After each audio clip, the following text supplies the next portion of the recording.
Students, आज CA foundation में 25 का जो बिजनेस लॉ का पेपर है वो हो गया।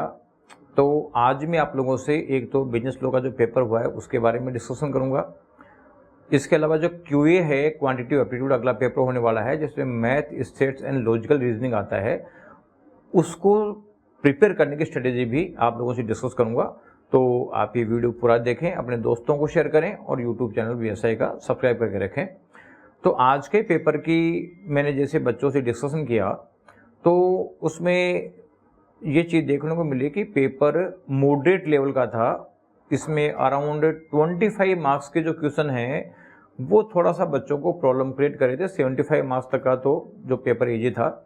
तो अब ये 25 मार्क्स के क्वेश्चन बीच बीच में फंसे हुए थे। इसकी वजह से बच्चे रिमेनिंग क्वेश्चन पेपर करने में उनको प्रॉब्लम आई, क्योंकि जो क्वेश्चन थोड़ा टफ होता है उसमें बच्चों को सोचना पड़ता है। तो अक्सर ये देखने में आ रहा है कि बच्चों ने 75 से और 85 के आसपास तक के क्वेश्चन करे हैं, और कुछ बच्चे रेयरली ऐसे भी हैं जिन्होंने 95 प्लस के क्वेश्चन भी करे हैं। लेकिन इस पेपर को हम मॉडरेट कैटेगरी में रख सकते हैं, और ये मान के चलो कि एवरेज बच्चे का लगभग 75 का पेपर हुआ है, 25 का पेपर नहीं हो पाया।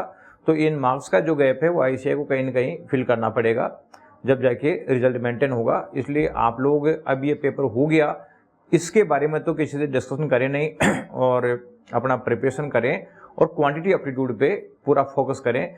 इसको किसी से कंपेयर करने की जरूरत भी आपको नहीं है, क्योंकि अननेसेसरी टाइम वेस्ट होता है और मोरल डाउन और होता है अगर कुछ गड़बड़ हो गई तो अब जो अगला क्वांटिटेटिव एप्टीट्यूड का पेपर है उसमें आप एक चीज़ ध्यान रखें कि ये जो कुछ इसमें इजी चैप्टर्स हैं, उन इजी चैप्टर्स को तो आप बिल्कुल ढंग से कर लें, और जो टफ चैप्टर हैं उनको आपको सबके लास्ट में करना है।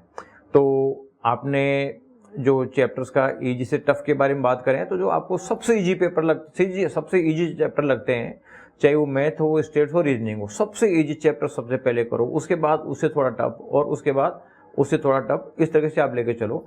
इसके लिए आप VSI का जो ABC एनालिसिस है उस ABC एनालिसिस को भी ध्यान में रख सकते हैं कि उसमें पहले आप तीनों के ही A कैटेगरी चैप्टर पहले कर लें, तीनों के ही फिर B कैटेगरी चैप्टर कर लें, और लास्ट में तीनों के C कैटेगरी चैप्टर कर लें। तो C कैटेगरी में जैसे नॉर्मली मैथ में इंटीग्रेशन, डिफरेंशिएशन ये आता है, तो इस तरह के जो चैप्टर हैं जो थोड़े टफ हैं, जो ज़्यादा प्रॉब्लम क्रिएट कर सकते हैं, या जैसे मान लो प्रोबेबिलिटी का चैप्टर मान लो, तो थोड़ा प्रॉब्लम क्रिएट कर सकते हैं, उनको सब लास्ट में रखें और बाकी इजी चैप्टर्स को आप अभी करें। इसके अलावा जब आपका एग्जाम में हो तो एग्जाम में 3 राउंड में क्वेश्चन सोल्व करें। जो पहले राउंड में ऐसे क्वेश्चन सोल्व कर लें जो आधा मिनट तक होने की संभावना है कि जो आधा मिनट में हो जाएंगे, वो पहले राउंड में सोल्व करें। इसके अलावा जिसमें 2 मिनट का टाइम मिलेगा वो सेकेंड राउंड में करें, और जिसमें और ज़्यादा टाइम लगने की संभावना है उसको अपन थर्ड राउंड में करें।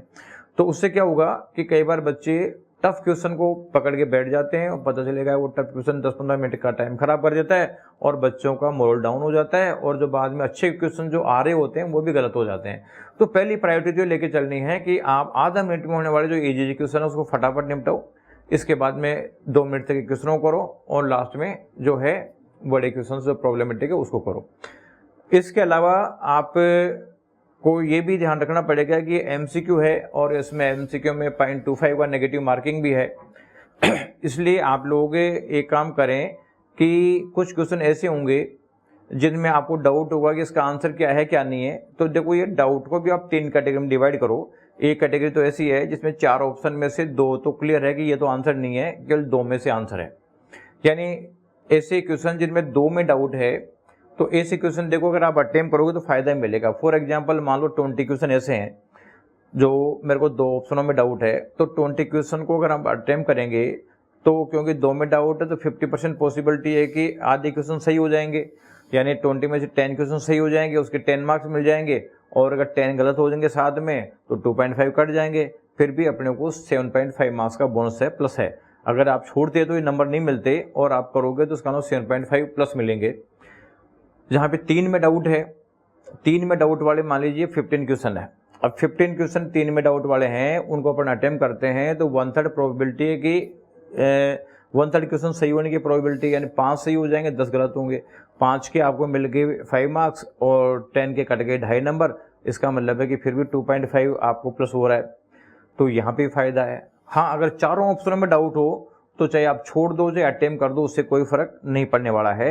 लेकिन जहाँ पे 2 के डाउट वाले क्वेश्चन हैं और जहाँ पे 3 के डाउट वाले क्वेश्चन हैं, वो आपको जो भी आपको मोस्ट अप्रोप्रिएट लगे वो करना चाहिए। जैसे आपको लगता है यार बी और सी में लगता है यार बी ज़्यादा अच्छा लग रहा है तो बी कर दो, मतलब इसमें रैंडम बेसिस पे आप जो सूटेबल लगे वो कर दो, तो ये करोगे तो आपको ज़्यादा बेनिफिट मिलेगा।